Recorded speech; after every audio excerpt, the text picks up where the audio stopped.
warahmatullahi wabarakatuh. Sebelumnya perkenalkan, saya Aziza Rahmayanti bersama Aryan Pagera akan menjelaskan mengenai analisis fenomena administrasi publik yang mana dosen pengempu kita pada kali hari ini yaitu Dr. Siska Sasmita SIP MPA. Baiklah, saya akan membacakan mengenai kasus yang akan kami angkat pada kali hari ini. Pemerintah melalui surat keputusan bersama SKB telah menetapkan bahwa libur nasional Idul Fitri pada tanggal 31 Maret dan 1 April 2025, serta tambahan cuti bersama pada tanggal 2, 3, 4, dan 7 April 2025. Dengan demikian, total libur berlangsung dari 24 Maret hingga 8 April 2025. Namun, teman-teman saya yang bekerja di sektor swasta setelah lulus dari sekolah menengah kejuruan atau SMK memberikan gambaran nyata tentang bagaimana kebijakan publik dalam bentuk libur nasional bisa bersifat fleksibel dan bahkan tidak berlaku secara menyeluruh. Beberapa teman SMK saya memilih untuk berlangsung bekerja selepas lulus, dan mereka berhasil mendapatkan pekerjaan di perusahaan-perusahaan swasta, mulai dari pabrik, logistik, hingga jasa perhotelan dan makanan cepat saji.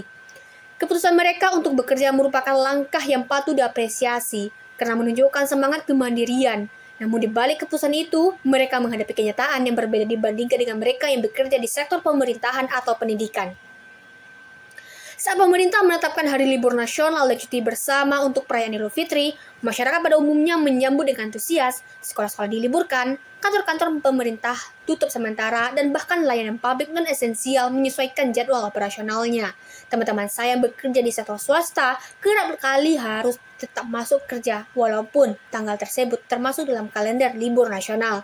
Dalam banyak kasus, bahkan saat bulan Ramadan berlangsung dan masyarakat menjalankan ibadah puasa, mereka tidak mendapatkan keringanan jam kerja atau cuti. Puncaknya terjadi saat hari raya Idul Fitri, hari yang dianggap sebagai momen kemenangan dan perayaan umat Islam. Beberapa hari dari mereka hanya diberikan waktu singkat untuk sholat Id. Setelah itu, mereka harus kembali ke tempat kerja seperti biasa. Tidak ada waktu untuk berkumpul bersama keluarga, tidak ada kesempatan menikmati momen silaturahmi yang biasanya menjadi inti dari sebuah perayaan Hari Raya Idul Fitri. Kita masuk ke bagian penjelasan teori administrasi publik, penerapannya dalam kasus tersebut. Kita mulai dari kebijakan publik dan implementasinya. Menurut Anderson 1979, bahwa dalam teori administrasi publik, kebijakan publik didefinisikan sebagai serangkaian keputusan atau tindakan yang diambil pemerintah untuk mencapai tujuan tertentu dalam masyarakat. Kita bisa lihat bahwasanya pemerintah sudah menetapkan hari libur nasional pada kasus tersebut. Sudah diedarkan pula surat keputusan bersama sebagai salah satu bentuk kebijakan publik, yaitu penetapan libur nasional. Namun dalam implementasi kebijakan konsep street level birokrasi dari Michael Lipsky pada tahun 1980, relevan sekali di sini. Lipsky menjelaskan bahwa ketika sebuah kebijakan dijalankan, implementasinya sering sekali bergantung pada aktor di tingkat lapangan, seperti perusahaan, kepala unit, manajer. Tidak semua profesi bisa menerapkan SKB dan libur nasional seperti ini, yang memiliki diskresi besar untuk menyesuaikan kebijakan dengan situasi lokal dan kebutuhan organisasi mereka. Artinya, meskipun pemerintah pusat menerapkan libur nasional dan cuti bersama, sektor swasta berdasarkan sifat operasional dan kebijakan masing-masing punya fleksibilitas untuk menyesuaikan implementasinya. Selanjutnya pada prinsip diskresi dan otonomi dalam administrasi publik. Dalam dunia administrasi publik modern, sektor swasta memiliki diskresi administratif yang lebih luas dibandingkan sektor publik. Hal ini mengizinkan mereka untuk menentukan apakah mengikuti libur nasional yang sudah ditetapkan oleh pemerintah atau memberikan kompensasi berupa uang lembur atau cuti pengganti dan ataupun tetap beroperasi karena kebutuhan bisnis. Contohnya rumah sakit, hotel, restoran, pabrik produksi harian, seperti yang sudah dirasakan oleh kasus dari anak SMK tadi. Hal ini memperlihatkan bahwa kebijakan publik tidak selalu bersifat universal dalam aplikasinya, apalagi di sektor yang lebih mengutamakan efisiensi ekonomi dibandingkan kebutuhan penuh terhadap kebijakan pemerintah. Dan hal ini terus selalu bergantung kepada perusahaannya dan juga profesi-profesi yang sudah diandalkan. Contohnya saja pada kasus-kasus yang sudah dijelaskan tadi. Kita masuk ke dalam asas kepentingan umum dan kepentingan bisnis. Dalam administrasi publik klasik, misalnya menurut Woodrow Wilson, pemerintah wajib mengutamakan kepentingan umum. Libur nasional dalam hal ini bertujuan untuk memberi ruang bagi masyarakat untuk beribadah dan berkumpul keluarga, serta menjalankan nilai-nilai nasional, yaitu pada bulan suci Ramadan. Hal ini menambah daya tarik bahwasanya di Indonesia sudah diterapkan pula sistem beragama yang sedang ditetapkan dalam kartu tanda penduduk atau KTP. Setiap masyarakat Indonesia yang memiliki KTP tentunya mencantumkan agamanya. Hal ini diperkuat bahwasanya tidak semuanya memiliki agama yang sama, maka ditetapkan pula lah hari libur yang berbeda-beda. Namun, di sektor swasta, keputusan bisnis cenderung berorientasi pada produktivitas, keberlangsungan operasional, dan target keuangan. Sering sekali perusahaan tidak meliburkan ataupun memberikan waktu yang lebih untuk pekerjaan para pekerjanya agar mencapai target yang diinginkan oleh perusahaan. Maka terjadi ketegangan antara nilai nasional dan nilai ekonomis. Selanjutnya pada keadilan administratif dan ketimpangan nasional. Di sini kita bisa lihat bahwasanya penetapan libur ini sangat-sangat tumpang sebelah alias tidak sama rata.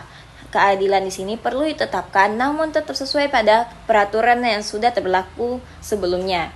Dari perspektif teori keadilan dalam administrasi publik yang dikemukakan oleh Frederickson pada tahun 1971, hal ini mencerminkan ketimpangan nasional, yaitu pegawai negeri dan pelajar menikmati hak penuh atas libur.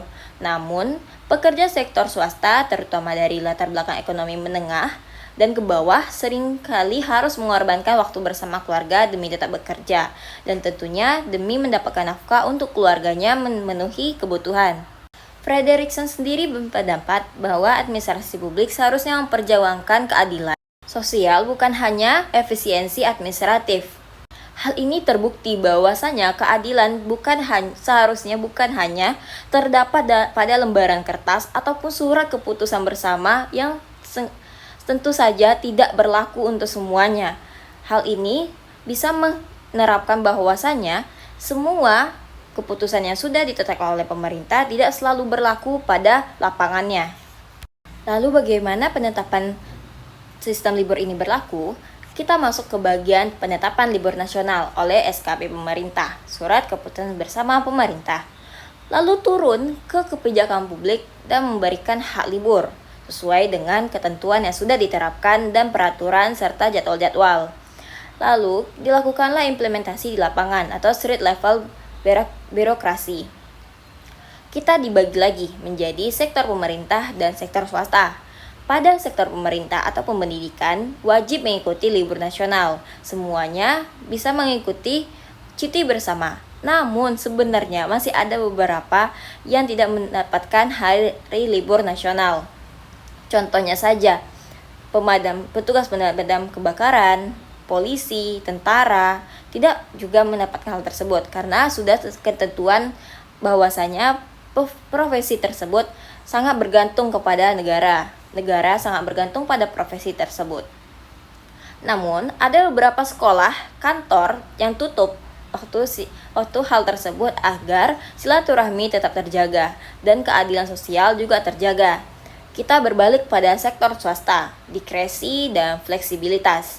Perusahaan bisa tetap beroperasi normal untuk alasan bisnis. Namun, ada juga beberapa perusahaan yang memperbolehkan pegawainya libur ataupun cuti, walaupun hanya 1 hari ataupun 2 hari. Namun, terdapat pula potensi ketimpangan di sini, yaitu silaturahmi terganggu dan hak libur yang terbatas, serta tidak sesuai dengan masyarakat lainnya. Perusahaan bisa menetapkan sendiri hari liburnya kepada pegawainya. Pada ringkasan visual ini yaitu pemerintah menetapkan aturan umum. Implementasi bisa berbeda antara sektor publik dan sektor swasta. Diskresi yang tinggi di sektor swasta bisa menyebabkan ketidakadilan sosial. Namun, hal tersebut lagi-lagi tidak bisa ditetapkan secara keseluruhan. Kita masuk ke dalam fenomena lainnya, yaitu penetapan libur yang dimana tidak sesuai dengan lapangannya. Pelayanan publik tetap beroperasi selama libur lebaran. Juga ada libur panjang Idul Fitri, Kemenko Polhukam memastikan keamanan dan penyelenggaraan pelayanan publik berjalan optimal. Lagi-lagi pekerjaan keamanan tetap dilakukan. Namun, ada juga hal menarik di sini, yaitu fenomena bus mudik gratis sepi penumpang, dikarenakan jadwal kepulangan masyarakat ke kampungnya ataupun jadwal masyarakat libur dari perusahaannya berbeda dengan masyarakat-masyarakat lainnya. Tentunya karena masyarakat kita mempunyai perbedaan yang sangat signifikan.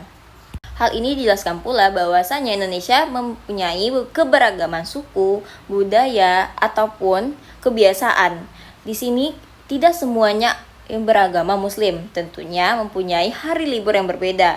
Tergantung mereka merayakan hari libur ini juga untuk bersilaturahmi atau tidak. Maka kembali lagi kepada masyarakatnya. Hal ini dapat kita simpulkan bahwasanya dalam teori administrasi publik, penetapan libur nasional adalah kebijakan publik yang idealnya berlaku untuk semua. Namun, tetap implementasinya berbeda karena adanya otonomi sektor swasta, yang tentunya tidak semuanya akan langsung sama. Diskresi administratif di lapangan menyebabkan fleksibilitas, tetapi juga ketimpangan dalam pemenuhan hak pekerja.